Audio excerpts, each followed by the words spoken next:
नमस्कार, मैं प्रिय रंजन और आज की इस एपिसोड में हम डिस्कस करेंगे टाटा पावर स्टॉक के बारे में। और इस स्टॉक को डिस्कस क्यों करेंगे, क्योंकि आज जो ऑलरेडी डेट चल रहा है वो चल रहा है 6/11/2023। और जैसा कि आपको पता ही होगा, इस स्टॉक के जो क्वार्टरली नंबर्स हैं वो आपको 8/11/2023 को डिक्लेयर होने हैं। तो रिजल्ट से पहले इस प्रकार की तेजी इस बात का सबूत है कि जो रिजल्ट है वो बेटर आते हुए दिखने वाला है।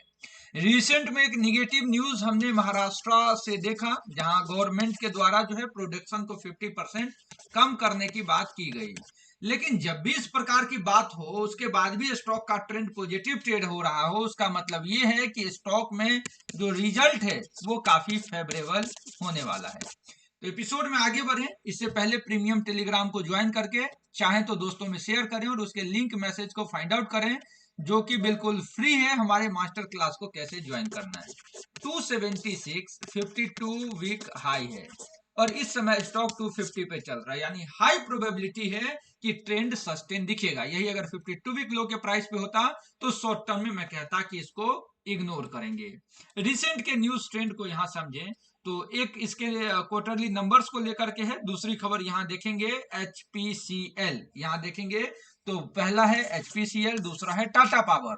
दोनों को महाराष्ट्र पॉपुलेशन जो पॉल्यूशन कंट्रोल बोर्ड है उसके तरफ से कहा गया कि cut down their production by 50% to curb pollution, और यही हालत पॉल्यूशन का जो है वो दिल्ली में भी है। तो इन सब बातों को ज्यादा इस समय मुझे इम्पैक्ट पड़ते नहीं दिख रहा है। हालांकि जो ठंड है उसमें तो प्रोडक्शन कम होता ही है, लेकिन जिस प्रकार के वीकली टाइम फ्रेम पे एक रिवर्सल दिखा है, ना केवल ये स्टॉक बल्कि ये सेक्टर भी परफॉर्म करते दिख रहा है। और ओनली 1 मंथ के जो इन्वेस्टर हैं वही निगेटिव में होंगे, बाकी जितने लोगों ने निवेश करा है सबों का रिटर्न कुछ ना कुछ प्रॉफिट में ही रहा होगा। जो डिलीवरी है वो बेटर दिख रही है। और एक बार इसके क्वार्टरली नंबर्स को अगर आप देखेंगे तो शायद आपको पता हो, और मैंने पहले भी बताया था। ये जो डेट आपको दिख रहा है 8 नवंबर 2023 6 PM ऑनवर्ड, यानी आफ्टर मार्केट इसके क्वार्टरली नंबर्स डिक्लेयर होंगे। कल 7 या फिर 8 के अर्ली मॉर्निंग में जो एक्सपेक्टेशन है वो भी आएगा इसको को लेकर के, तो वो भी मैं आपसे जरूर शेयर करूंगा। इस समय सबसे पहले स्टॉक को देखें, उससे पहले उसके सेक्टर को देखेंगे, क्योंकि पहले हम सिंपल कोई अपनी बेटी का शादी करता है तो पहले लड़का को देखने से पहले उसके फैमिली बैकग्राउंड देखे जाते हैं। तो अगर सेक्टर ट्रेंडिंग है तो स्टॉक भी परफॉर्म करेगा, सेक्टर ट्रेंडिंग नहीं है तो स्टॉक भी परफॉर्म नहीं करेगा। 4552 एक मेजर रेजिस्टेंस है और इसके ऊपर यकीनन 5000 से 4400 तक के लेवल्स दिखेंगे।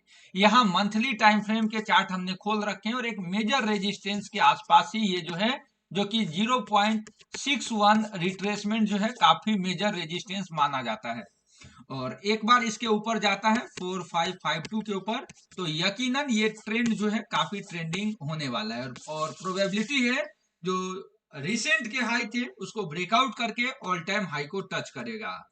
एक बार टाटा पावर के चार्ट को समझेंगे कि आखिर टाटा पावर अपने सेक्टर के कंपैरेटिवली क्या कर रहा है। तो यहां हमने टाटा पावर के चार्ट को ओपन कर लिया। टाटा पावर के मंथली चार्ट नहीं, इसके डेली चार्ट को देखेंगे। और डेली चार्ट में हमने आपसे क्या कहा था कि 228 इज अ मेजर, यहां देखेंगे 220 और 228 का जो लेवल था ये एक मेजर डिमांड जोन था, और जो एक्सपेक्टेड डिमांड जोन था यहां से बना, और ये एक सप्लाई जोन है। 250 से लेकर के 256 एक सप्लाई जोन है। तो जो लोअर लेवल के बायर थे या जिन्होंने यहाँ कहीं खरीदा है वो डर रहे होंगे कि रिजल्ट से पहले हमको एग्जिट करना है, वो लोग यहाँ निकलेंगे। जो ऑलरेडी इन्वेस्टेड हैं वो तो ठीक है, लेकिन जो इस समय फ्रेश इन्वेस्टमेंट करना चाहते हैं उनको थोड़ा कौशन बरतना है। और यकीनन एक बार ये स्टॉक 256 कितना 256 के ऊपर की इसके ऊपर की क्लोजिंग देता है तो इजिली शॉर्ट टर्म ट्रेडिंग में भी 268 276 और 300 प्लस तक के लेवल्स दिखेंगे। तो 256 के लेवल शॉर्ट टर्म ट्रेडर ध्यान देंगे, ये एक सप्लाई जोन है। इस जोन में तो बिल्कुल नहीं खरीदें, इसके ऊपर ही चाहे तो लेंगे और फिर ये ट्रेंड कंटिन्यू करेगा।